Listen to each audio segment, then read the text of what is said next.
हाँ जी। तो बेटा देखो, कल हमने आप लोगों को क्या कराया था, वॉल्टर फैक्टर के बारे में बताया था, और वॉल्टर फैक्टर के जो तीनों फॉर्मूले थे, है ना, उनका डिस्कशन किया था कि कैसे वो फॉर्मूले बने। तो वॉल्टर फैक्टर की जो एक डेफिनेशन थी बेटा, जिस तरीके से वॉल्टर फैक्टर हम लोगों को मिला, है ना, मतलब कॉलीगेटिव प्रॉपर्टीज की डेफिनेशन जिस तरीके से बनी, एक वॉल्टर फैक्टर का फॉर्मूला उस बात पे बेस्ड था, है ना, कि कॉलीगेटिव प्रॉपर्टी जैसे ऑस्मोटिक प्रेशर प्रैक्टिकली कितना निकल के आया, मतलब ऑब्जर्व्ड और कैलकुलेटेड, है ना, एक इनका रेशियो था, है ना।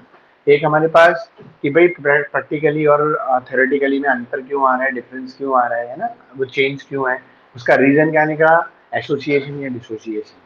Clear point. तो इस बेसिस पे एक दूसरा फॉर्मूला भी बन गया।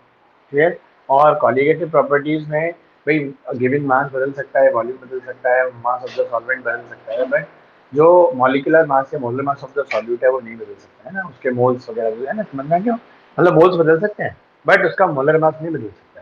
इसलिए एक रिलेशन डेवलप किया गया आपके वॉल्टर फैक्टर और मॉलिक्यूलर मास। क्यों किया गया वो भी मैंने बताया, कि जैसे हम तो सोच रहे हैं एसिटिक एसिड का हम मास लगा रहे हैं 1 यूनिट के हिसाब से, हमने 60 लगा दिया, बट वहां पर क्या है, वो डाइमर बना गया। तो जो एक एंटिटी बनी, एक पीस है, उसमें हमारे पास जो एटम यूज में आ रहे हैं उस डाइमर में जितने भी है, उन सबका मास मिलके कितना बन रहा है ना, 120 बन रहा है। तो हम तो लगा रहे हैं 60 और आ रहा है, लग रहा है क्या, एक्चुअल में क्या है, 120। तभी तो आंसर क्या हो जाता था बेटा, आधा रह जाता था। ठीक है नहीं भाई, किसी को 60 से डिवाइड करोगे तो जो रिजल्ट मिलेगा, फिर उसी चीज को 120 से करोगे, डबल हो गया तो रिजल्ट आधा हो जाएगा। नीचे वाली चीज अगर बढ़ रही है तो ऊपर का जो रिजल्ट आएगा वो क्या आएगा, मतलब उतना ही कम होता जाएगा। ठीक है ना बेटा। तो इस तरीके से एसोसिएशन के केस में याद रखना, in the case of the association जो वॉल्टर फैक्टर होता है, ठीक है ना, ये आपकी बुक में लिखा मिल जाएगा कि in case of, in case of association, in case of association बेटा क्या होता है, i is always be less than 1, and in case of dissociation, ठीक है बेटा, आई हमारे पास क्या होती है, हमेशा ग्रेटर देन 1 होता है। और जहाँ ना डिसोसिएशन होता है ना एसोसिएशन होता है, ठीक है, तो वहां पर हमारे पास क्या रहता है, आई जो मतलब आई लगते नहीं वहाँ पर। ठीक है। अब एक चीज ये कि जैसे एक दिन उन्होंने, क्या नाम है, ये बच्चा है, क्या नाम है, रंजन, उसने पूछा हमें कैसे पता चलेगा कि किस न्यूमेरिकल को, जैसे शुरुआत में हमने जितने न्यूमेरिकल कराए वो विदाउट वॉन्टर फैक्टर थे, फिर जैसे दुष्यंत ने एक न्यूमेरिकल पूछा K2SO4 वाला, है ना, वो वॉन्टर फैक्टर वाला था। क्लियर। तो हमें कैसे पता चलेगा कि कब कब वॉन्टर फैक्टर लगाना है और कब नहीं लगाना है। और देखो फॉर्मूले में भी चेंजेस हो जाते हैं। ठीक है, जैसे हमारे पास देखो कॉलीगेटिव प्रॉपर्टीज होती है, जैसे पाई बराबर CRT, है ना, तो जब नॉर्मली यूज करेंगे हम, है ना, जब हमारा वन टू फैक्टर नहीं लगेगा तो फॉर्मूला ये है ना, elevation in the boiling point का क्या होता है, delta TV equal to K B into, है ना, मोलैलिटी होता है। सेम डेल्टा जो TF होगा वो हमारे पास क्या होता है, KF, है ना, इंटू क्या होता है हमारे पास, मोलैलिटी होता है। और जो हमारा relative lowering in the vapour pressure है, P0 minus PS upon P net equal to mole fraction of solute बेटा। ठीक, तो ये तो नॉर्मल टाइम पे हमारी कॉलीगेटिव प्रॉपर्टीज हैं, है ना, जब मतलब हमारे पास क्या है, ना तो जो हमारा सॉल्यूट है सॉल्यूशन में ना तो एसोसिएट हो रहा है ना डिसोसिएट हो रहा है, तब हमारे इन जनरल। लेकिन जब कुछ गड़बड़ हुई तो पता चला वैल्यूज अलग आई कॉलीगेटिव, तो रीजन पता चला कि एसोसिएशन या डिसोसिएशन की वजह से कॉलीगेटिव कॉलीगेटिव प्रॉपर्टी की वैल्यू जो मिलनी चाहिए वो नहीं मिलती, प्रैक्टिकली कुछ और मिलती। तो वो कुछ और मिली, उसको बैलेंस करने के लिए, ठीक है ना, क्या करा गया, वो वही वही वन टॉप फैक्टर को बेटा जो निकल के आया उसको इन्हीं सारी प्रॉपर्टीज में क्या कर, चलो मैं इधर ही बता देता हूँ, जैसे कि हमारे पास क्या हुआ, पाई इक्वल टू, तो जो चेंज आ रहा था कॉलीगेटिव प्रॉपर्टी जैसे मिली और जो चेंज आ रहा था उसी में क्या कर दिया गया, उस आई का मल्टीप्लीकेशन, इसी फॉर्मूले में क्या हुआ, उस चेंज को मल्टीप्लाई कर दिया गया बस, है ना, डेल्टा टीवी इक्वल टू आई, है ना, केबी इंटू क्या हो गया, एम हो गया। तो ये आई हर जगह क्या हुआ, हर कॉलीगेटिव प्रॉपर्टी के फॉर्मूले में जो जो चेंज आ रहा था बेटा प्रैक्टिकली और ऑब्जर्व वैल्यू का, वो प्रैक्टिकली और थ्योरेटिकली वैल्यू का वो चेंजेस कर दिया गया। तो देखो आपकी बुक में ये दो तरीके के फॉर्मूले मिलते हैं, एक आई इंटू, है ना, mole fraction, I into mole fraction of solute. ठीक है। तो इस तरीके से बेटा देखो वाटर फैक्टर के ये सिंपल फॉर्मूले हैं, तो ये कब यूज होंगे, जब हमारा सॉल्यूट ऐसा होगा जिसमें वाटर फैक्टर नहीं रहेगा, मतलब जो सॉल्यूट ऐसा होगा जो सॉल्यूशन बनाने पर ना तो डिसोसिएट होगा ना एसोसिएट होगा, वहाँ पे आप सिंपली ये फॉर्मूले यूज कर सकते हो। और अगर हमारा सॉल्यूट सॉल्यूशन बनाने में बेटा डिसोसिएट हो जाता है आइंस में, या उसके मॉलिक्यूल जुड़ के एसोसिएट हो जाते हैं, तो ये वाले फॉर्मूले यूज करते हैं। अब वही वाली सवाल था कि हमें कैसे पता चलेगा कि कब तो हमें ये वाले वन का फैक्टर वाले यूज करने हैं, कब हमें ये करना है। तो देखो सीधी सी बात है, मैंने कल परसों के लेक्चर में बता भी दिया था, डिफाइन भी कर दिया था कि एसोसिएशन हमेशा कहाँ होगा, याद रखो जहाँ आपके लेवल पर प्लस टू में, ठीक है, प्लस टू लेवल तक आपके जो एनसीईआरटी और जो आपके 10 ईयर्स के जो क्वेश्चन दे रखे हैं एसोसिएशन के, वो दे रखे हैं जिनमें बेटा हाइड्रोजन बॉन्डिंग होती है, ठीक है। डाइपोल डाइपोल इंटरेक्शन वाले भी नहीं दे रखे, या स्ट्रॉन्ग डाइपोल डाइपोल इंटरेक्शन हो, हाईली पोलर, या तो मेन हो हाइड्रोजन बॉन्डिंग, है ना, और या फिर क्या हो आपके पास एक सेकंड कंडीशन जो है ना, हाईली पोलर, ठीक है, और डाइपोल डाइपोल इंटर हाईपोल हाईली पोलर होने की वजह से जो हमारा डाइपोल डाइपोल इंटरेक्शन है वो बहुत स्ट्रांग हो जाता है ना, स्ट्रांग डाइपोल डाइपोल इंटरेक्शन। तो कंडीशन समझ में, मेन तो हाइड्रोजन बॉन्डिंग है। जैसे आपने देखा एसिटिक एसिड के मॉलिक्यूल्स में भी हाइड्रोजन बॉन्डिंग है, और आपके पास जो अल्कोहल था उसमें भी हाइड्रोजन बॉन्डिंग है। अमीन्स होते हैं जैसे बेटा, है ना, RnH2 करके होता है ना, अमोनिया, जैसे अमोनिया में याद करो हाइड्रोजन बॉन्डिंग होती है। तो अमोनिया का ये क्या हटाया हमने, वहाँ पे C2H5 C3H7 लगा दिया इस टाइप चीज़ों को। जैसे मान लो अमोनिया होती है ना, हमारे पास अमोनिया पे 3 हाइड्रोजन होते हैं, हमने एक हाइड्रोजन हटाया और उसकी जगह CH3 लगा दिया, ये कंपाउंड क्या बन गया, CH3NH2 बच गया। तो इनमें भी हाइड्रोजन बॉन्डिंग होगी, कैसे होगी देखो बेटा, कि एक एच ही रहा, एक एच ही रहा, है ना, तो इसके सराउंडिंग में मान लीजिए इस तरीके से भी है, ठीक, ये और CH3। तो अब नाइट्रो हाइड्रोजन जब फ्लोरीन से जुड़े, ऑक्सीजन से जुड़े या नाइट्रोजन, तभी तो बेटा डबो बहुत तेजी से खींचते हैं, डाइपोल स्ट्रॉन्ग बन जाते हैं। तो डेल्टा प्लस डेल्टा माइनस हो गया, है ना, इस पे 2 डेल्टा नेगेटिव हो गया, है ना, इस पे 2 डेल्टा नेगेटिव। तो आप देखो इसका डेल्टा पॉजिटिव इसके डेल्टा नेगेटिव से होगा, और इस पे एक और है तो किसी और को भी करेगा, ऐसे इसका डेल्टा नेगेटिव है वो इसको करेगा। तो ऐसे अमीन्स के मॉलिक्यूल्स में भी आपस में क्या हो जाता है बेटा, एक, है ना, इंटरेक्शन हो जाता है। क्लियर? तो आपके लेवल पर एसोसिएशन, तो आपको ध्यान देना है कि सॉल्यूट मॉलिक्यूल, जो सॉल्यूट सब्सटेंस है, कि उसमें हाइड्रोजन बॉन्डिंग तो नहीं है। बस सीधा सा, अगर आपको हाइड्रोजन बॉन्डिंग दिख जाए तो वो केस किसका हो गया बेटा, एसोसिएशन, ठीक है। और अगर आपके जो हमारे पास ये क्या होता है, आई की वैल्यू मतलब डिसोसिएशन का केस का होता है, जब वो स्ट्रॉन्ग आयनिक कंपाउंड होते हैं, स्ट्रॉन्ग आयनिक कंपाउंड जो आइंस बनाते हैं, ठीक है ना, सॉल्यूशन बनते हैं आइंस में टूट जाएंगे। तो अब जैसे जो K2SO4 का केस था, तो दुष्यंत ने सवाल पूछा था, ठीक है, तो उसमें क्या होगा, वो स्ट्रॉन्ग आयनिक कंपाउंड है, टूट जाएगा, कैल्शियम क्लोराइड है, CaCl2 Ca आयन और क्लोराइड आयन में ब्रेक कर देंगे। तो अगर आपका सॉल्यूट आयनिक कंपाउंड है तो डिसोसिएशन का केस है, मतलब ये वाले फॉर्मूले लगेंगे, ठीक है ना बेटा, क्लियर पॉइंट, ये वाले हमारे फॉर्मूले लगेंगे, है ना। हमारे पास एल्कोहल है, कार्बोक्सिलिक एसिड है, अमीन्स है ना, तो उसमें क्या होगा, मॉलिक्यूल एसोसिएट हो जाएंगे, एसोसिएट होने से कौन सा केस लग जाएगा, मेन आप हाइड्रोजन बॉन्डिंग पे फोकस होना है, इस वाली कंडीशन के सवाल आपके लिए नहीं होंगे। क्लियर? तो हमारे पास ये कंडीशन है, क्या चाहे इसको हम हटा भी देते हैं, क्योंकि जब आपके में अभी दे ही नहीं रखे, ठीक है ना। और देखो स्ट्रॉन्ग डाइपोल डाइपोल इंटरेक्शन होगा तभी तो वो आके आ जाते हैं, ठीक है। हाँ, इसका रीजन लिख सकते हैं हाइड्रोजन बॉन्डिंग वाले में क्यों होता है, क्योंकि हाइड्रोजन बॉन्डिंग में हमारे पास क्या होता है, स्ट्रॉन्ग, है ना, डाइपोल डाइपोल इंटरेक्शन होता है, ठीक है बेटा। तो ये चीज भाई हाइड्रोजन बॉन्डिंग वाली का रीजन बन सकता है ये, है ना, लेकिन जो पोलर वाले थे ना वो हटा दीजिए आप। तो मेन क्या हो गया, ऐसे मॉलिक्यूल जिनमें हाइड्रोजन बॉन्डिंग मिले, हम आप ध्यान से देखना इन चीजों को कि कहाँ पे एसोसिएशन होगा, कहाँ पे डिसोसिएशन होगा, कहाँ पे, अब जैसे, और हमारे पास जो नो एसोसिएशन नो डिसोसिएशन जो थर्ड केस है ना, फर्स्ट सेकेंड, वैसे तो फर्स्ट केस बनना चाहिए, तो सेकेंड और थर्ड बनना चाहिए। जो फर्स्ट केस है वही तो है नो एसोसिएशन, ठीक है, एंड नो डिसोसिएशन।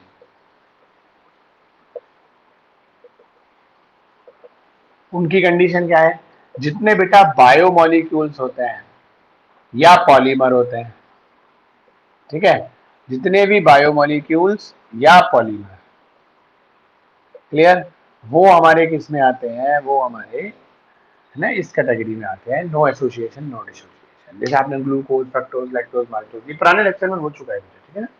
चलो, तो आप याद रखना इस चीज को। आप देखो जैसे अभी इन दोनों फॉर्मूले का आप रीजन में कंपैरिजन करके दिखा देते हैं, याद है आपको बेटा कि हमारे पास K2SO4 का केस था। चलो अभी न्यूमेरिकल लेता हूँ तो अपने आप ही आपको समझ में आ जाएगा ये आई वाला केस, ठीक है।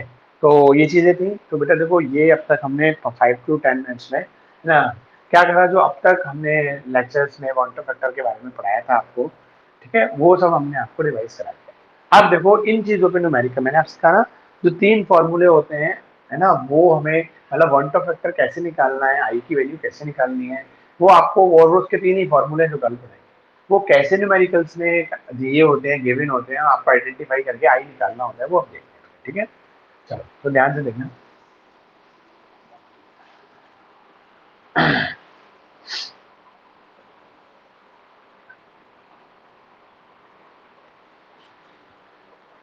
देखो बेटा, इसमें क्वेश्चन दे रखा है, ये आपके सीबीएसई बोर्ड का ही है, जो है एग्जामिनेशन का 2016 का। ठीक है, तो ध्यान से देखिएगा इसको। क्लियर? मैं वही न्यूमेरिकल रीड करता जाऊंगा, गिवन डेटा लिखता जाऊंगा। ठीक है, तो आप ध्यान देना। तो हमारे पास क्या कंडीशन है बेटा, calculate the freezing point of a solution. ठीक है, आपको freezing point of a solution पता करना है, मतलब टीएफ पता करना है। ठीक है, क्लियर? और आपको दिया हुआ क्या है, man 3 gram of calcium chloride. तो वेट ऑफ द सॉल्यूट आपको दे रखा है। ठीक है, वेट ऑफ सॉल्यूट, और कौन सॉल्यूट है वो ब्रैकेट में लिख दो, कैल्शियम क्लोराइड। ठीक है, वो आपको कितना दे रखा है बेटा, 3 ग्राम। ठीक है, मोलर मास भी दे रखा है ना, मोलर वेट भी दे रखा है बेटा, है ना, मोलर वेट ऑफ सॉल्यूट, वो आपको कितना दे रखा है बेटा, 111, है ना, ग्राम मोल इनवर्स। ठीक है, ये आपको दे रखा है। क्लियर? तो इस तरीके से हमारे पास क्या कंडीशन आई बेटा, ये बनी। अब इसके बाद देखते हैं अगली जो चीज हमें दे रखी है, in the 100 gram of the water, मतलब जो 3 ग्राम कैल्शियम क्लोराइड है, वो डिजोल्व किसमें है बेटा, हमारे पास वाटर में है। तो वेट ऑफ द सॉल्वेंट, है ना, और वो सॉल्वेंट कौन है, वाटर। ठीक है ना बेटा, क्लियर? तो वो हमें दे रखा है 100 ग्राम। ठीक है, ये चीज हो गई। साथ में हमें दे रखा है क्या, जो के एफ फॉर वाटर। ठीक है, तो के एफ फॉर वाटर भी आपको दे रखा है, और वो कितना दे रखा है आपको, 1.86 कैल्विन के जी, और बेटा मोल इनवर्स, ये आपको दे रखा है। ठीक है, और साथ साथ क्या दे रखा है हमें, assuming that CaCl2 undergoes complete ionisation. ठीक है, जो भी जितने भी, मतलब आप देखो 3 ग्राम में जितने भी कैल्शियम क्लोराइड आएंगे मॉलिक्यूल्स, वो सारे के सारे मॉलिक्यूल्स, है ना, वो करें ना, assume that the calcium chloride is completely dissociate, मतलब 3 ग्राम में बेटा कुछ ना कुछ तो आएंगे। तो CaCl2 के 3 ग्राम में जितने भी मॉलिक्यूल हैं, जैसे ही वो आप पानी में डालोगे, सोल्यूशन बनाओगे, तो सारे के सारे कैल्शियम क्लोराइड के जो मॉलिक्यूल्स हैं, वो अपने अपने आयंस में टूट जाएंगे, सारे के सारे, मतलब कंप्लीट डिसोसिएट। ठीक है बेटा, तो ये चीज़ है। तो आप देखो, उसने आपको हिंट दे दी कि कैल्शियम क्लोराइड जो है वो डिसोसिएट हो रहा है, सीधे सीधे दे दिया उसने हिंट, क्या डायरेक्ट ही बता दिया आपको कि calcium chloride is completely dissociated into their ion, assuming that calcium chloride is completely, है ना, अंडरगोज कंप्लीटली डिसोसिएशन। ठीक है, तो आपको बता ही दिया। तो अब आप देखो यहाँ से सीधे सीधे आई की वैल्यू निकाल सकते हो। भाई आई की वैल्यू क्या होता है, आई बराबर होता है ना, नंबर ऑफ पार्टिकल्स। ठीक है, नंबर ऑफ पार्टिकल्स, है ना, आफ्टर, याद करो मैंने कहा था ये आफ्टर बिफोर में गड़बड़ हो जाता है, और ये डिसोसिएशन का केस है, तो आफ्टर डिसोसिएशन। ठीक है, और पार्टिकल यहाँ पे क्या होते हैं, आइंस होते हैं। ठीक है ना, तो आप चाहे पार्टिकल लिखो, चाहे बेटा आप आइंस लिखो, और ये क्या है, बिफोर डिसोसिएशन, बिफोर, है ना, डिसोसिएशन। क्लियर? तो ये हमारी पास चीजें बनी। तो अब देखो हम क्या करेंगे, भाई हमारे पास सीधे सीधे सीधे है, भाई कैल्शियम क्लोराइड है, मैं इधर कर देता हूँ। ठीक है, कैल्शियम क्लोराइड जब आइंस में टूटता है तो कैसे होता है, 1 तो कैल्शियम आयन बनता है। भाई कैल्शियम आयन पे चार्ज कितना होता है ना, 2 पॉजिटिव, और एक ही बनेगा। हमारे पास Cl2 है, भाई देखो पहले एक Cl लिखो, भाई Cl और उस पर आयन चार्ज कितना होता है, 1 पॉजिटिव, लेकिन यहाँ Cl कितने हैं, 2, तो इसको हमने आयन कर दिया। तो ऐसे बेटा 2 तो आयन ये बने Cl के, 1 आयन बने कैल्शियम, टोटल आयन कितने बने, 3। तो आफ्टर डिसोसिएट होने के बाद आयंस कितने हमारे पास, 3, और बिफोर कितना है, ये 1। ठीक है भाई, 1 ये है हमारे पास आयन, 2 ये है, और इधर कितना है, 1 है। ठीक है, तो ये 2 + 1 कितने हो गए हमारे पास, 3/1। आ गया समझ में? तो इस तरीके से हमारे पास जो आई की वैल्यू आई, आई बराबर कितना आ गया, 3 आ गया। ठीक है, अब बस अपना फॉर्मूला यूज करो। हमारे पास क्या है भाई, delta T F equal to क्या दे रखा होता है आपके पास, के एफ इंटू मोलैलिटी। तो के एफ की वैल्यू आपको दे ही रखी है 1.86 केल्विन, यूनिट्स का ध्यान रखिए यहाँ पे। इनटू मोलैरिटी बराबर क्या, वेट ऑफ सॉल्यूट कितना दे रखा है 3 gram, molar weight of the solute कितना दे रखा है 1 ग्राम पर मोल। तो weight of the solute, molar weight of the solute into weight of the solvent कितना दे रखा है 100 ग्राम, ग्राम में दे रखा है तो हम ऊपर 1000 से मल्टीप्लाई करेंगे। हमारे पास देखो इस तरीके से ये चीजें आ गई और डेल्टा टी एफ यहाँ से हमारे पास निकल आएंगे। तो अब बेटा जो आप डेल्टा टी एफ निकाल रहे हो यहाँ से, ठीक है। अच्छा हाँ, एक चीज तो हम भूल ही गए देखो अब तक की कहानी में, अब तक की सारी चीजों में हम एक बात भूल ही गए क्या, हमें साफ साफ पता चल गया कि जो कैल्शियम क्लोराइड आयंस में डिसोसिएट हो रहा है और हम फॉर्मूला कौन सा लगा रहे हैं, है ना, टी एफ इक्वल टू के एफ इंटू एम। मतलब जब हमारा सॉल्यूट सॉल्यूशन बनाते टाइम ना एसोसिएट होता ना डिसोसिएट होता, और यहाँ हमें साफ साफ पता चल रहा है डिसोसिएशन हो रहा है, ठीक है। तो यहाँ हम आई का मल्टीप्लाई करना भूल गए कि नहीं भूल गए, ठीक है बेटा। तो यहाँ पे क्या होगा, आपका आई का मल्टीप्लाई कर दोगे, जब आई का मल्टीप्लाई, आई की वैल्यू कितनी आई है आपके सामने 3 आई है, ठीक है बेटा, ये निकल के 3 आई, क्लियर। तो आप इस तरीके से क्या होगा, यहाँ से बेटा आपके पास डेल्टा टी एफ निकल आएगा, ठीक है ना। देखो सिंपल से आपके पास सीधे सीधे, ठीक है ना। और ये 339 हो गया बेटा, आप 9 से मल्टीप्लाई करना, 10 है ना अपॉन 1, इसको सॉल्व करना। तो आपके पास देखो बेटा जो डेल्टा टी एफ निकल के आएगा, मैं आपको लिख देता हूँ, वो आएगा 1.50 केल्विन, ठीक है बेटा। हमारे पास डेल्टा टी एफ निकल आएगा 1.508, अच्छा है ना, 508 केल्विन, ठीक है भाई। देखो यहाँ से जो यूनिट है हमारे पास के एफ की यूनिट में टेम्परेचर की यूनिट क्या है, के केल्विन, ठीक है। नहीं तो वही केल्विन डेल्टा टी एफ। अब हमें डेल्टा टी एफ थोड़ी बताना है बेटा, हमें तो क्या बताना है, हमें तो बेटा टी एफ बताना है। तो शुरुआत किससे थी, calculate the freezing point of a solution, है ना, when 3 gram of calcium chloride is dissolve in 100 gram of the water. तो उस सोल्यूशन का फ्रीजिंग पॉइंट बताना है जिस सोल्यूशन में 3 gram calcium chloride is dissolve in 100 gram of the water, ठीक है बेटा। चलो तो आप कैसे करेंगे, वही delta T F equal to क्या होगा आपके पास, जो ज्यादा वाले में से हमेशा हम किसको घटाते हैं, कम वाले को। तो देखो फ्रीजिंग पॉइंट में हमेशा सॉल्यूशन का फ्रीजिंग पॉइंट क्या होगा, ज्यादा होगा, सॉरी सॉल्यूशन का फ्रीजिंग पॉइंट भाई डिप्रेस्ड हुआ ना, जो प्योर सॉल्वेंट का है वो टी एफ होगा, सॉल्यूशन का क्या होता है, कम हो जाता है, सॉल्यूशन का जो फ्रीजिंग पॉइंट होगा वो कम होगा, ठीक है। तो हम फिर डिडक्ट किस में से करेंगे, ज्यादा वाले में से कम वाले को डिडक्ट करेंगे। तो ज्यादा कौन होता है, प्योर सॉल्वेंट का, और सॉल्यूशन का भी डिग्री सर रहता है तो कम होता है। अब हमारे पास ये कितना है 1.508 केल्विन में है, तो यहाँ भी ये चीजें केल्विन में होनी चाहिए। तो हम देखो हम जानते हैं डेल्टा टी एफ, आपको टी ये तो बताना है ना, टी एफ तो बताना है, टी एफ नॉट आपको यहाँ दिया हुआ नहीं है तो अंडरस्टूड है 0 डिग्री सेल्सियस होता है, और 0 डिग्री सेल्सियस को आप जब चेंज करोगे केल्विन में क्या बन जाएगा आपके पास 273, ये क्या हो गया टी एफ। अब टी एफ को आप उधर ले जाओ, ठीक है, आपके पास क्या आ गया 273 माइनस में 1.508, ठीक है। तो टी एफ इक्वल टू आपके पास, आप इनको डिडक्ट करना, डिडक्ट करने के बाद आपका देखो ये निकल के जो आ रहा है वो कितना आ रहा है 271.62, ठीक है बेटा, 642 कैलोरी, क्लियर, 642 कैलोरी, ठीक है। तो आया समझ, सिंपल सा न्यूमेरिकल। तो वॉल्टर फैक्टर का देखो हमने एक सिंपल सा न्यूमेरिकल आपको कराया, देखो बोर्ड है 2000 कब आया है ये आपका क्वेश्चन, है ना, 2016 का आया हुआ है। अब आप सोच लो कि बोर्ड में आया हुआ सवाल है तो यार हर सवाल हार्ड थोड़ी कहते हैं। एक्चुअली पता है क्या होता है, ये बुक्स वगैरह क्या करती हैं कि वही थोड़ा होता है ना, हवा बनाने वाला चक्कर, ठीक है ना, हवा बना के रखो बस, हाँ बड़ी बड़ी हाई फाई डेफिनेशन डालो, ठीक है ना। तो भाई देखो क्लास में 50 बच्चों की क्लास में मेरा मानना ऐसा होता है कि 50 बच्चों की क्लास में 10 बच्चे ऐसे होते हैं जिनकी कॉन्सेप्ट को समझने की फ्रीक्वेंसी बहुत तेज होती है, बहुत जल्दी समझ जाते हैं, इजीली समझ जाते हैं, और उनको यूज भी बहुत जल्दी करते हैं, अप्लाई भी बहुत जल्दी करते हैं, ठीक है नहीं। तो और वो हार्ड से हार्ड प्रॉब्लम को समझ पाते हैं और उसको कर पाते हैं।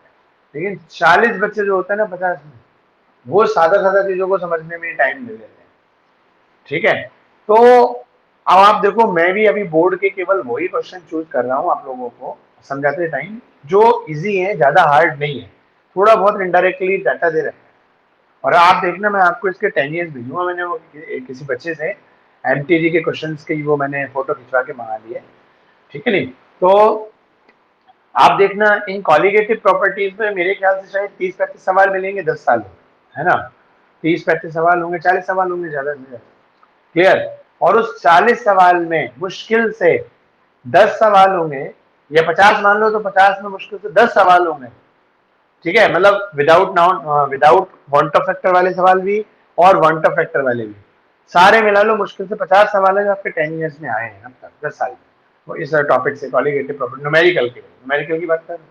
और उसमें से मुश्किल से 10 सवाल नहीं मिलेंगे जो हार्ड होंगे, उसमें से 40-42 सवाल तो सिंपल हैं, वन टर्म फैक्टर वाले भी और विदाउट वन टर्म फैक्टर वाले, मुश्किल से 8 से 10 सवाल हार्ड होंगे जिसमें सोचना पड़ेगा आपको डायरेक्टली, मतलब डाटा भी घुमा फिरा के बहुत ज्यादा दे रखा होगा, तो लैंग्वेज ऐसी होगी कि आपको पहचानना मुश्किल पड़ेगा। तो उन 10 के चक्कर में हम 40 का नुकसान क्यों करें, और उनकी प्रोबेबिलिटी भी कम है आने की, भाई वो हर साल इतने हार्ड थोड़ी आते हैं, क्लियर। तो कम से कम मेरी मेथोलॉजी ये रहती है, क्लास के 50 में से 40 बच्चे और उन 50 सवालों में से 40 सवालों को कर पाए, पॉइंट है नहीं समझ में। तो कम से कम जो इजी इजी है या एवरेज है थोड़े से हार्ड है, कम से कम 50 में से 40 सवाल तो वही है, उन्हीं के आने की टेंडेंसी ज्यादा है। आप मैथमेटिक्स के बच्चे हो, प्रोबेबिलिटी जानते हो, ठीक है नहीं, तो भाई जो चीज ज्यादा होती है संख्या में उसकी प्रोबेबिलिटी बढ़ेगी। तो इसलिए हम पहले उन पे फोकस में, मैं तो यहाँ पे करा ही रहा हूँ, बस एक दो है जो हार्ड है वो कराऊंगा, ऐसा नहीं है कि वो जो 10 सवाल है वो जो थोड़े से कॉम्प्लिकेटेड है बिल्कुल नहीं कराऊंगा, जैसे एक कराऊंगा, समझ नहीं, एक या दो कराऊंगा, आप देखना क्लास यहाँ पे भी अभी, तो आप फिर उसको करके देखना, ठीक है नहीं। और देखो ये टाइम टू टाइम प्रैक्टिस कर लो, मैं आपको बता रहा हूँ, न्यूमेरिकल्स अगर आपने टाइम टू टाइम प्रैक्टिस नहीं करे तो बाद में पल्ले नहीं पड़ते, ठीक है नहीं। चलो, तो हमारी तरफ से वो पहला न्यूमेरिकल हुआ। अब हम अगले न्यूमेरिकल की तरफ चलते हैं बेटा, जिसमें जो बचे हुए कॉलिगेटिव प्रॉपर्टीज के जो और क्वेश्चन थे, ठीक है बेटा, और जो सॉरी वो कॉलिगेटिव क्वांटम फैक्टर के जो बचे हुए फॉर्मूले हैं उनका किसी का यूज आएगा, ठीक है।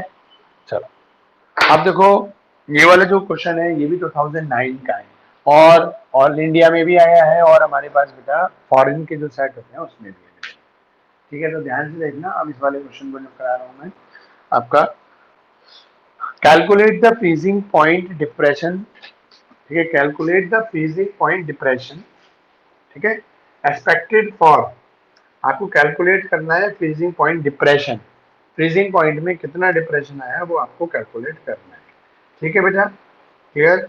और तो मतलब डिप्रेशन का मतलब क्या होता है, डेल्टा टी एफ ही तो होता है, जो साफ साफ क्या है, calculate the freezing point depression, freezing point में कितना डिप्रेशन आया वो आपको कैलकुलेट करना है, एक्सपेक्टेड है ना, फॉर किसके लिए, अब वो देखो ये तो आपको काउंट करना है, for 0.0711 small M, small M का मतलब क्या है, मोलैलिटी दे दी बेटा इन्होंने,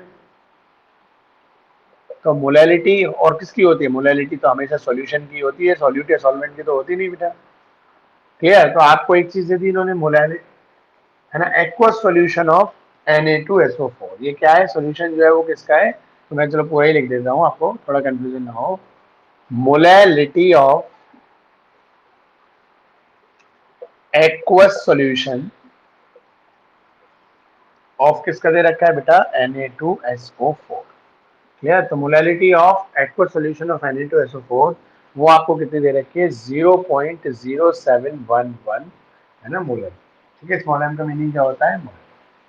फिर कह रहा है if this solution actually freezes, है ना, अब जो कह रहा है एक्चुअली फ्रीजेस, मतलब ये सॉल्यूशन जिसमें फ्रीज होता है वो एक्चुअली कितने पे होता है बेटा, वो दे रखा है ना। तो आपको ये क्या दे रखा है आप मुझे बताओगे फिर, तो हमारे पास ये टीएफ नहीं दे रखा, टीएफ ऑफ सॉल्यूशन, है ना, और ये कौन सा दे रखा है बेटा, ऑब्जर्व, चलो ये तो चलो मैं बताया गया। हाँ बेटा किसने ऑन किया, बताओ, हाँ कुछ पूछना है बेटा जिसने माइक ऑन किया है,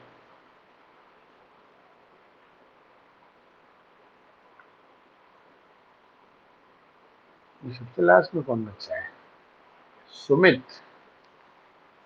ये सुमित कौन सा बच्चा है बेटा, जरा फेस दिखाओगे,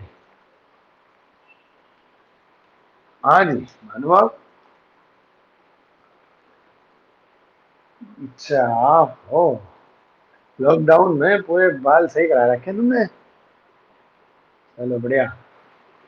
हाँ जी बच्चों, तो देखो हमारे पास क्या, दोबारा मैं न्यूमेरिकल बोल रहा हूँ ध्यान से देखना, हमारे पास क्या था, कैलकुलेट द फ्रीजिंग पॉइंट, है ना, डिप्रेशन एक्सपेक्टेड, तो आपको फ्रीजिंग पॉइंट डिप्रेशन एक्सपेक्ट करना मतलब बताना है for 0.0711 molar aqueous solution of Na2SO4, if this solution actually freezes, और ये सॉल्यूशन एक्चुअली फ्रीज करता है, तो टी एफ ऑफ सॉल्यूशन है ना, एक्चुअली, वो एक्चुअली का मीनिंग क्या है, समझ में, वो एक्चुअली का मीनिंग है ऑब्जर्व। वो आपको दे रखा है कितना, माइनस में 0.320, ठीक है, डिग्री सेल्सियस। और what would be the value of want factor, तो आपको क्या बताना है, एक वॉन्ट फैक्टर की वैल्यू और बतानी है, ठीक है, क्लियर। तो दो चीजें हो गई न्यूमेरिकल में बताने के लिए। अब आप बेटा एक चीज देखोगे कि भाई देखो, टी एफ ऑफ सोल्यूशन तो आपको ये दे रखा है कि ना actually freezes at this temperature, ठीक है। तो अब टी एफ नॉट क्या होता है, भाई वाटर का फ्रीजिंग पॉइंट हमेशा क्या होता है, 0 डिग्री सेल्सियस होता है। आगे पॉइंट समझे। अब अगर यहाँ से आप डेल्टा टी एफ निकालो और एक बार जरा इनको कन्वर्ट भी कर लो हाथ के, ठीक है, आई की वैल्यू तो आपको बतानी है। अब आप इसमें अगर कन्वर्जन करोगे बेटा, इसमें 273 ऐड कर दो, ठीक है नहीं, और नीचे वाले में भी 273 ऐड कर दो आप, 273 इसमें ऐड करो, 273 इसमें ऐड करो, ये ऐड करके तो 273 केल्विन ही बन गया, ठीक है। अब आप इसमें ऐड करोगे तो ये माइनस का दे रखा है, वो प्लस का दे रखा है आपको, क्लियर। तो हमारे पास क्या निकल आएगा, या निकालने के क्या, आप देखो मैंने आपको वैसे तो चेंज करके लगाओ तो अच्छी बात है, लेकिन मैंने आपको बताया डिफरेंस हमेशा दोनों का, सेल्सियस में जो डिफरेंस होगा, केल्विन का डिफरेंस होगा, वो बराबर ही आएगा। तो आप सीधे भी कर सकते थे, इन दोनों का डिफरेंस भी कर सकते थे, चलो कोई नहीं। अब आप इसको जल्दी से देखो, है ना, हमारे पास क्या बनेगा, 273 सौरभ बताया कितना बनेगा, हाँ जी सौरभ ऑनलाइन हो, हाँ बताओ कितना आएगा घटाने के बाद, इसको डिवाइड के 272, ये किसकी आवाज थी, हाँ भाई ये किसकी आवाज थी,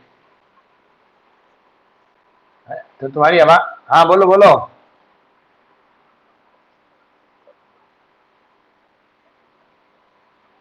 हाँ गुड गुड गुड, अभी अभी बात करेंगे इस वाली बात पे। चलो एक सवाल तो सही आया, तनिष्क तुम्हारी तबीयत बड़ा बड़ा खराब हो रहा है क्या बात, तबीयत सही है या बुखार बुखार भी चल रहा है, ओ तुम्हारा, चलो बच के रहना, इस टाइम तो नॉर्मली भी सर्दी खांसी जुकाम हो जाए ना, तो आदमी का शक दूसरी तरफ ही जाता है। चलो ठीक है बच्चों, चलो ध्यान से बेटा अपनी देखो इसको, हमारे पास क्या है, तो वाटर का बेटा वो हमारे पास हमेशा कहते हैं फ्रीजिंग पॉइंट में, भी हमने देखा किसमें से, टी एफ नॉट में से हमेशा हम क्या करते हैं, टी एफ को डिटेक्ट करते हैं, है ना, ज्यादा किसका होता है, प्योर सॉल्वेंट का फ्रीजिंग पॉइंट, सॉल्यूशन का हमेशा फ्रीजिंग पॉइंट डिप्रेस करता है। अब आप इसको करोगे तो ये कितना है, 273, और माइनस में कितना आ गया आपके पास, 272.680, दोनों ही कैल्विन में है बेटा, देखो ये भी कैल्विन में है आपका, और ये भी आपका कैल्विन में है। आप इसको करोगे तो आपके पास घूम करके देखो वही आ जाएगा, है ना, 0.320, है ना कैल्विन। आप मुझे बताओ, इन दोनों को डिफरेंस करोगे फिर घूम के वही आ जाएगा। अरे यही तो मैं आपसे कहना चाह रहा था, वो अभी मैंने आपको कॉन्सेप्चुअली लिया, अभी सौरभ की बात का जवाब मैं जब दूंगा तो बता दूंगा, सौरभ मेंशन कर दूंगा, अभी मैं न्यूमेरिकल अपने में ही करा रहा हूँ, ठीक है। हाँ जी बस, तो हमें क्या दे रहे हैं, आप देखो न्यूमेरिकल थोड़ा सा बीच बीच में थोड़ा इधर उधर बातें हो रही, डिस्टर्बेंस हुआ, शुरू से दोबारा लेता हूँ, ठीक है ना, लैंग्वेज पढ़ा के समझाने की चीजें दोबारा लेता हूँ, ध्यान से देखता हूँ।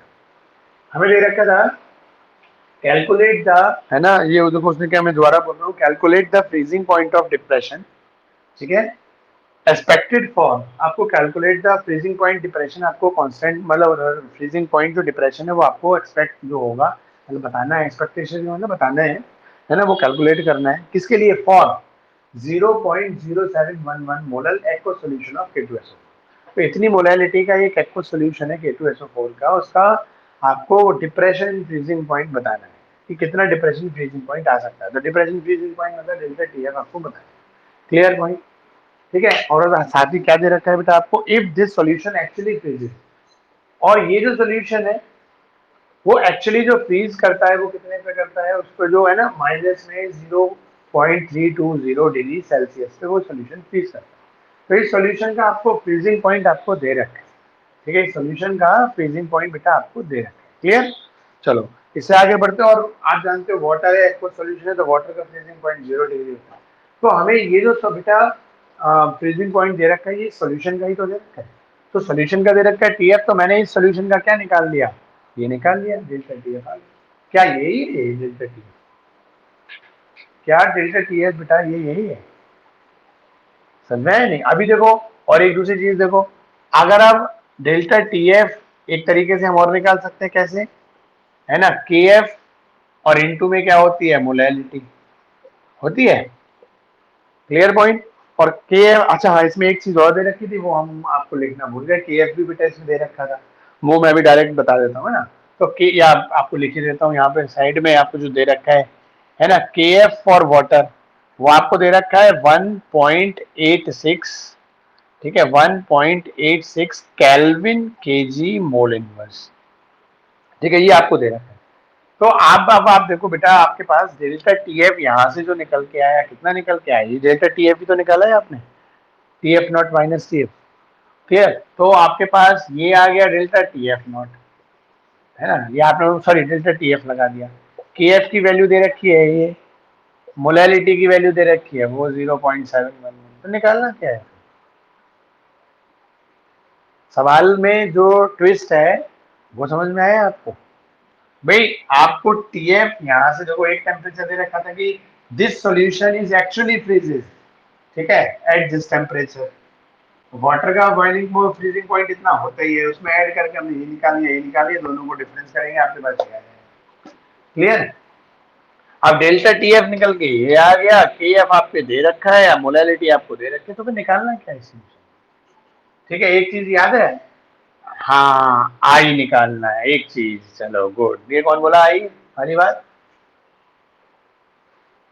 हाँ जी बच्चों, ये आई वाली बात कौन बोला अभी? दुष्यंत था, वरुण, अच्छा ओके, चलो जी। तो अब देखो बेटा, अब इन सवालों इसका चेंजेस क्या है, आप ये बताओ, ये जो के एफ की वैल्यू गिवन है और जो मोलैलिटी की वैल्यू गिवन है, यहां से जो डेल्टा टी एफ निकल के आएगा, समझ में आया, जो डेल्टा टी एफ निकल के आएगा, ये कैलकुलेटेड वाला होगा या ऑब्जर्व वाला होगा? Calculated, good. ठीक है बेटा, क्योंकि बेटा जो हमें वैल्यूज न्यूमेरिकल में गिवन दे रखी है, डेटा दे रखा है, हमने तो फॉर्मूले में बस वो पुट किया। दुष्यंत बेटा अभी थोड़ी देर के लिए ऑफ करो, फिर जब हो जाए तो मैं तुम्हें बोल दूंगा, तब ऑन कर लेना, है ना। हाँ जी। तो हमारे पास क्या है बेटा, देखो, ये के एफ का डेटा दे रखा था, मोलैलिटी का डेटा दे रखा था, जो डेटा दे रखा था हमने वैल्यू को फॉर्मूले में पुट करी, तो यहाँ से जो डेल्टा टी एफ आया वो कैलकुलेटेड आया। Clear point? ठीक है। और ये देखो क्या बोल रहा है, ये जो टीएफ दे रखा है वो कौन सा दे रखा है, this solution is actually freezes, मतलब प्रैक्टिकली करके देखा और सॉल्यूशन कितने पे फ्रीज हुआ। ठीक है। तो यहां से जो डेल्टा टीएफ निकल के आ रहा है, ये कौन सा निकल के आ रहा है बेटा हमारे पास, है ना, ऑब्जर्व निकल के आ रहा है। ये जो डेल्टा टीएफ है वो क्या है बेटा हमारे पास, ऑब्जर्व कॉलिगेटिव प्रॉपर्टी है। क्लियर? वो कह रहे हैं ना, this solution is actually freezes, मतलब प्रैक्टिकल करके देखा तो एक्चुअली ये कितने पे फ्रीज हुआ जी, इतने पे फ्रीज हुआ। तो ये जो आपने डिफरेंस करके जो निकाला है डेल्टा टीएफ, ये कौन सा है, ऑब्जर्व। ठीक है बेटा, आया समझ में? और कल आपने एक चीज पढ़ी थी, तो हमारे पास आई बराबर क्या होता है, ऑब्जर्व्ड कॉलिगेटिव प्रॉपर्टी। ठीक है, मतलब ऑब्जर्व डेल्टा टी एफ कह सकते हैं हम शॉर्ट में, और कैलकुलेटेड, है ना, डेल्टा टी एफ कह सकते हैं हम हमारे पास। तो वो कितना हो गया, ऑब्जर्व वैल्यू कितनी है बेटा हमारे पास, ये वाली 0.320, और हमारे पास ये कितना है देखो, 1.86 इंटू 0.711। सॉरी देखो, अब हमने वैल्यू गलत लगाई है, पॉइंट के बाद एक जीरो भी है बेटा, पॉइंट के बाद एक जीरो भी है। क्लियर? तो हम इसको जब आप करोगे तो यहाँ से आपका पॉइंट ऑफ फैक्टर आप करके देखना, तो आपका ये आ जाएगा 2 पॉइंट, जो आप करके देखना 2.42 के आसपास है। Clear point? ठीक है, तो ये चीज हमारे पास है। क्लियर? तो आप देखो, अब जो मैं पॉइंट बता रहा हूँ थोड़ा ध्यान से सुनना, सौरभ, आपकी बात का जवाब उसमें दिया जाएगा। ठीक है, आपने जो क्वेश्चन पूछा था कि हमने वो क्यों नहीं किया है यहाँ पे, तो ध्यान से सुनना। मैंने आपसे पहले ही बोला था बेटा, वांट ऑफ फैक्टर आपको कैसे निकालना है, ये क्वेश्चन में हिंट आपको दी हुई होती है, गिवन होता है कंडीशन। तो देखो यहाँ यही चीज आपको दे रखी थी कि भाई ये सॉल्यूशन जो है, इतनी मोलैलिटी का जो सॉल्यूशन है वो एक्चुअली इतने पे फ्रीज होता है। वो एक्चुअली का मतलब क्या है कि प्रैक्टिकली उसका जो फ्रीजिंग पॉइंट है वो इतना है। प्रैक्टिकल करके हम ऑब्जर्व करते हैं। तो ऑब्जर्व फ्रीजिंग पॉइंट सोल्यूशन का इतना है, और ये तो फिक्स से होता ही है। इन दोनों को डिवाइड करके जो निकाला वो हमारे पास क्या आया, डेल्टा टीएफ जो निकल के आया वो, ये घर पे आप कैलकुलेट करना तो देखना इतना आता है कि नहीं। तो डेल्टा टीएफ यहाँ से जो निकल के आया ये बेटा कैसा था, ऑब्जर्व था। और जो हमें के एफ की वैल्यू दे रखी थी और हमें जो मोलैलिटी की वैल्यू दे रखी थी, इन दोनों वैल्यूज को हमने इस फॉर्मूले में पुट किया और इनको कैलकुलेट करके जो आंसर निकाला वो भी एक डेल्टा टीएफ निकल के आया। तो ये डेल्टा टीएफ क्या था, कैलकुलेट। और हम जानते हैं कि भाई ये K2S Na2SO4 है, ये आयनिक कंपाउंड है, आयंस में डिसोसिएट होगा। क्लियर। अब यहाँ पर क्या होता है बेटा, अब अगर सोचो हम ये हमने आई वाला फॉर्मूला लगाया, observe calculative property upon calculative, दोनों की वैल्यूज लगाई, मॉनिटर फैक्टर निकाला। ठीक है, तो जो डेटा दे रखा था हमने उसको यूज किया। अब बात आ रही है, सौरभ ये कह रहे थे, ठीक है, कि अगर हम इसको ऐसे करते डेल्टा टी एफ इक्वल, हाँ पहली चीज, अब देखो इस तरफ बढ़ने से पहले एक चीज और, इस सवाल में हमसे दो चीजें पूछी थी। एक तो डेल्टा टी एफ पूछा था, ठीक है, तो वो डेल्टा टी एफ कौन सा पूछा था, आप समझ में आया, वो डेल्टा टी एफ ये वाला है। क्योंकि ये जो डेल्टा टी एफ है वो तो ऑब्जर्व्ड है, वो तो सीधे ही उसने दे दिया कि सॉल्यूशन का फ्रीजिंग पॉइंट एक्चुअली ये है। तो वो जो डेल्टा टी एफ की बात कर रहे थे वो कौन सी थी, ये वाली पहली चीज, पहला पार्ट है ना, कैलकुलेट द, समझ में आ गया ना, देखो calculate the freezing point depression expected.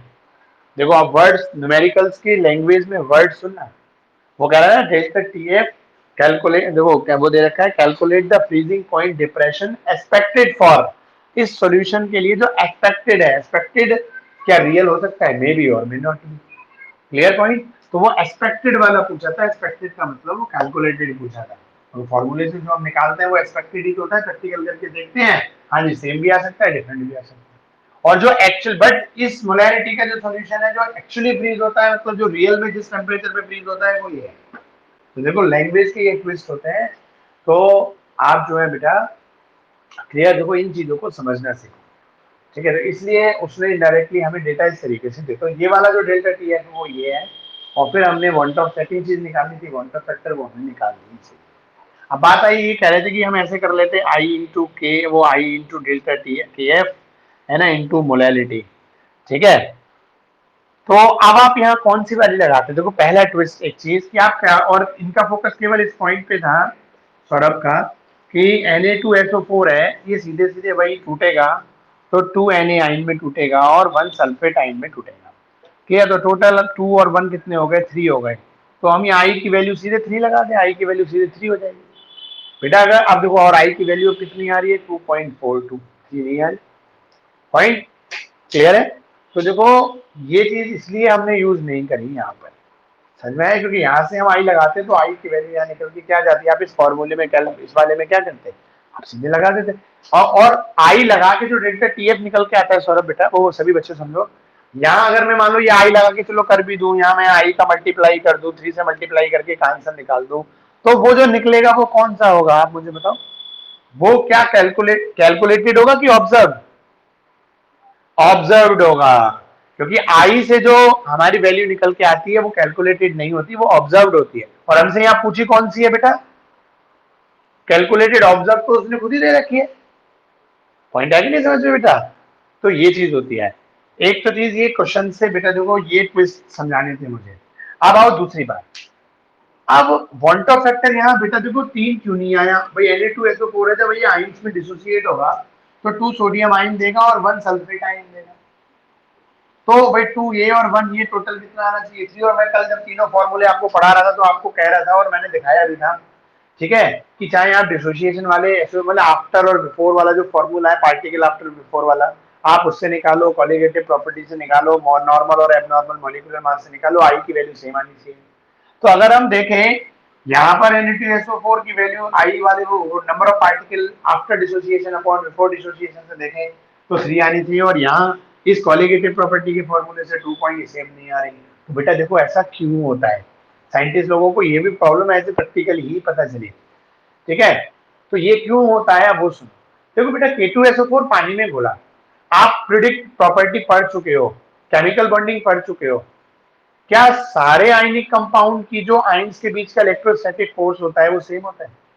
और दूसरी चीज पॉइंट ये भी होता है, जैसे आप एक तो चीज मतलब, तो कहने का मतलब सॉल्ट में जो मेटल का आयन है वो कितना मेटेलिक कैरेक्टर रखता है। जब से ऐसे AlCl3 है, वो भी एक मेटल है, लेकिन आप केमिकल बॉन्डिंग में स्ट्रक्चर उसका पढ़ के आए हो बेटा। तो AlCl3 कोवलेंट कैरेक्टर के थ्रू जुड़ा होता है, और NaCl CaCl ये आपस में कैसे है बेटा, आयनिक कैरेक्टर से।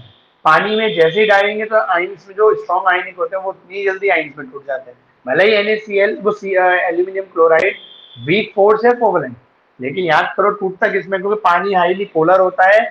तो आयनिक कंपाउंड या तो आयनिक में या हाईली पोलर में बहुत जल्दी से डिसोसिएट, कोवलेंट कोवलेंट में होता है।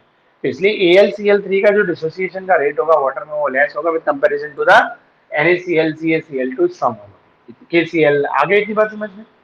तो बेटा जब हम डिसॉल्व करते हैं तो कभी कभी पूरा जो सॉल्ट है, मतलब आपने जैसे 3 ग्राम लिया, मान लो जिस न्यूमेरिकल ने पिछले न्यूमेरिकल में था 3 ग्राम आपने कैल्शियम क्लोराइड लिया, तो जरूरी नहीं है, ठीक है, कि वो पूरा के पूरे 3 ग्राम CaCl2 में जितने CaCl2 आए मॉलिक्यूल वो सारे के सारे आयंस में टूट गए। वो तो देखो पिछले न्यूमेरिकल में कहा था ना, assuming that complete CaCl2 are completely dissociate. समझ में आ गया? तो उसने तो वहां बताया था आपको कि जितना भी 3 ग्राम में CaCl2 है वो कंप्लीटली डिसोसिएट है। तो वहां से, और इस न्यूमेरिकल में ऐसी कोई कंडीशन नहीं दे रखी, देखो बेटा, क्लियर है पॉइंट? तो अगर आपने सॉल्ट भले ही आयनिक लिया है, लेकिन वो पानी में डालने पर पूरे जितने मान लो 100 मॉलिक्यूल है आयंस के, ठीक है नहीं, सॉल्ट्स के, वो 100 में से हो ही 90 डिसोसिएट रहे हैं, 10 डिसोसिएट ही नहीं हो रहे।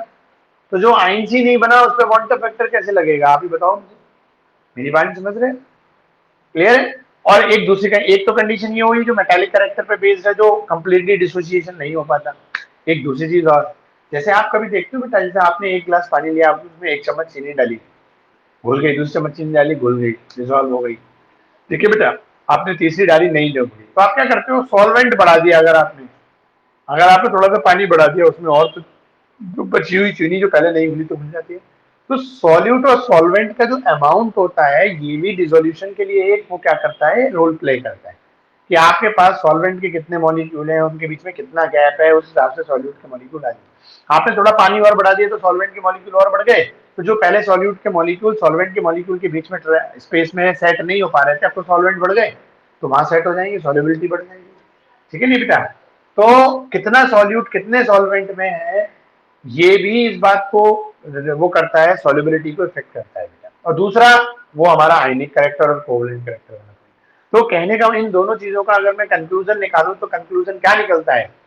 कंक्लूजन ये निकलता है, भले ही हम आयनिक कंपाउंड को वाटर में डिसॉल्व करें तो जरूरी नहीं है कि 100% वो आइंस में, मतलब जितने मॉलिक्यूल्स हैं सॉल्यूट के वो सारे के सारे मॉलिक्यूल्स आइंस में टूट रहे हो, कुछ कम भी हो सकते हैं।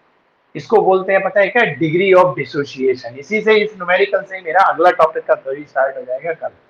वो क्या है, डिग्री ऑफ डिसोसिएशन। वो आपको क्या बताती है कि आपने जो सॉल्यूट लिया है वो कितना लिया और उसका कितना परसेंट आइंस में डिसोसिएट हुआ। या आपने कोई हाइड्रोजन बॉन्डिंग वाले मॉलिक्यूल लिए, आपने लिए तो 100, लेकिन आपस में एसोसिएट कितने हुए, मतलब हो ही 90, केवल 10 एसोसिएट ही नहीं हो।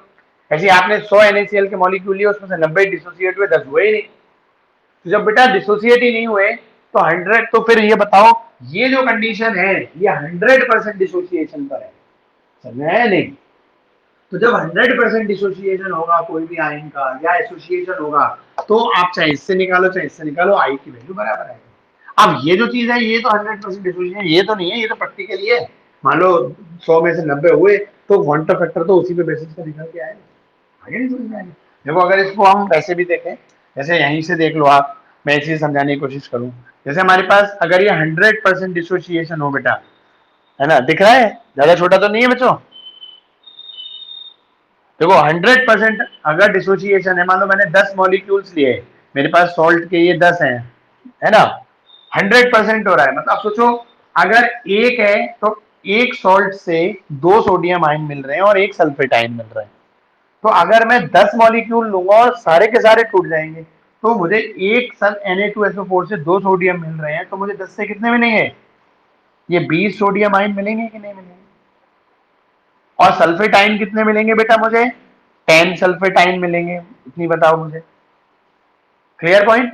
अब मैं इस पे लगाऊं अगर बेटा आई की वैल्यू, तो क्या बनेगी, 20 + 10, ये तो हो गए आफ्टर डिसोसिएशन, ठीक है, और बिफोर डिसोसिएशन ये कितने हैं जी 10, तो क्या हो जाएगा 30 डिवाइडेड बाई 10 और वन का फैक्टर निकल के कितना आ गया 3 आ गया। ठीक है, क्लियर। अब आओ देखो यही कहानी हम बदलते हैं थोड़ी सी बेटा, अगर ये है तो बेटा 10 लेकिन ये हो रहे हैं 90% डिसोसिएट केवल, 90 का मतलब क्या हो गया 10 में से कितने होंगे 9 डिसोसिएट होंगे, तो आफ्टर द डिसोसिएशन क्या होगा 10 में से केवल मॉलिक्यूल हमने लिए कितने बेटा, हमने ये तो एक ही कंडीशन हमने लिए तो 10 लेकिन ये हुआ 90% डिसोसिएट, तो 9 ही तो डिसोसिएट होगा, एक तो ये अभी भी बच गया। ये आफ्टर डिसोसिएशन की बात करो, बिफोर डिसोसिएशन क्या है ये 10 है, ये 0 और ये 0 जब तक अभी पानी में घोला ही नहीं है, तो Na2SO4 आपके पास कितने हैं 10। ठीक है बेटा, और ये 0 और ये 0, लेकिन आपने जब घोला तो ये 10 में से केवल 90% हुए, मतलब 9 डिसोसिएट हो गए किसमें आइंस में, तो बेटा ये कितने बनाएंगे 9 टू 18 Na आइन बनाएंगे, और आपके पास क्या बनाएंगे 9 ही क्या बनेंगे सल्फेट आइन। ये बात बताओ मुझे समझ में आई कि नहीं आई भाई, जब देखो एक मॉलिक्यूल 2 दे रहा है तो 9 मॉलिक्यूल कितने देंगे ना उसके डबल, तो 9 टू 18 हो गए और 9 वो हो गए, इतनी बात तो समझ में आ गई। और इधर की तरफ एक Na2SO4 बिना डिसोसिएट हुए बच गया, समझ में आ गया। अब यहाँ पे आप निकालो आफ्टर डिसोसिएशन कितने पार्टिकल हैं भाई, 90% डिसोसिएशन होने के बाद एक ये भी तो बच गया, तो एक एंटिटी तो ये भी है हमारे पास अभी अवेलेबल, तो एक तो एंटिटी ये हो गई बेटा, जो 90% डिसोसिएट होने के बाद जितने भी पार्टिकल बचे या बने, तो हमारे पास एक तो ये बच गया सोल्यूशन में, तो ये भी प्रेजेंट होगा एक पार्टिकल, और 18 पार्टिकल ये होंगे है ना, 9 पार्टिकल ये होंगे, और बिफोर डिसोसिएशन कितना है ये 0 और ये 0, ये दोनों तो 0 0, और ये कितने हैं बेटा 10। तो अब आप निकालो ये कितना हो गया बेटा हमारे पास, ये 28 हो गया बेटा, देखो डिवाइडेड बाई क्या हो गया आपके पास, ये 10 प्लस जीरो मतलब 10, तो क्या आ गया 2.8 आ गया। तो आप देख रहे हो कि अगर सॉल्ट 100% डिसोसिएट नहीं होगा तो one top factor complete value नहीं आएगी। तो ये डिग्री ऑफ डिसोसिएशन होता है कि हमारा सॉल्ट कितने परसेंट डिसोसिएट हो रहा है या कितने परसेंट एसोसिएट हो रहा है, that is called degree of dissociation, और इसको हम रिप्रेजेंट करते हैं अल्फा। समझ में आ गया। तो कल हम बेटा आपके न्यूमेरिकल कराएंगे डिग्री ऑफ डिसोसिएशन के से बेटा, और वन ऑफ फैक्टर पे बेस्ड इन दोनों के रिलेशन, यही इस चैप्टर का सबसे हार्ड न्यूमेरिकल बनता है जिसमें वन ऑफ फैक्टर और डिग्री ऑफ डिसोसिएशन दोनों होता है। ठीक है, तो देखो अब तक हमने आपके दो स्टेज की न्यूमेरिकल करा दी, एक विदाउट वन ऑफ फैक्टर, एक वन ऑफ फैक्टर के, आज हमने दो न्यूमेरिकल करा दी लैंग्वेज से कैसे पहचानेंगे कि आई कैसे निकलेगा। ठीक है, कल लेंगे आई और अल्फा दोनों वाले। ठीक है, आपका टाइम भी हो ही गया होगा, देखो 9:26 हो गए। ठीक है, कोई नहीं बेटा, जल्दी से आप क्विट करो। ठीक है, अपनी इंग्लिश की क्लास में जाओ, 5 मिनट 6 मिनट ऊपर।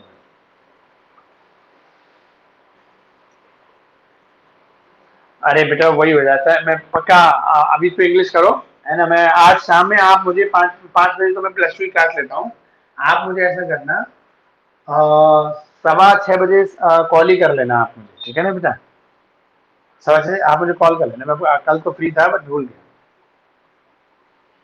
ओके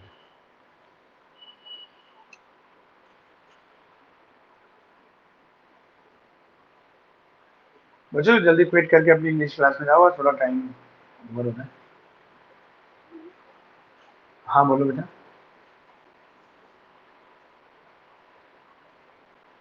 इसमें क्या होगा, तो आप तो कर सकता है, आप करिए, आप तो सिंपल है, अब तो हो जाएगा ये न्यूमेरिकल, जितना पढ़ा दिया उस पर बेस्ड हो जाएगा, एक बार करके देखना। सारा पहले डेटा लिखना, मुझे क्या क्या दे रखा है वो मुझे एक कॉपी में लिख के दिखाना, न्यूमेरिकल पढ़ना, और न्यूमेरिकल पढ़ के उसमें क्या क्या दे रखा है ना, वॉल्यूम दे रखा है, मास दे रखा है, सॉल्यूट का, सॉल्वेंट का, ये सब मुझे लिख के दिखाना, सही है नहीं, और फिर उसका फोटो मुझे खींच के भेजना, फिर मैं तुझे बता दूंगा व्हाट्सएप पे, मुझे फोटो खींच के भेजना, जो इसके गिवन डेटा है वो मुझे बता देना बस, सही है नहीं। चल बेटा, ओके। ठीक है हिमांशु बेटा, क्विट करो, हिमांशु बेटा क्विट करो।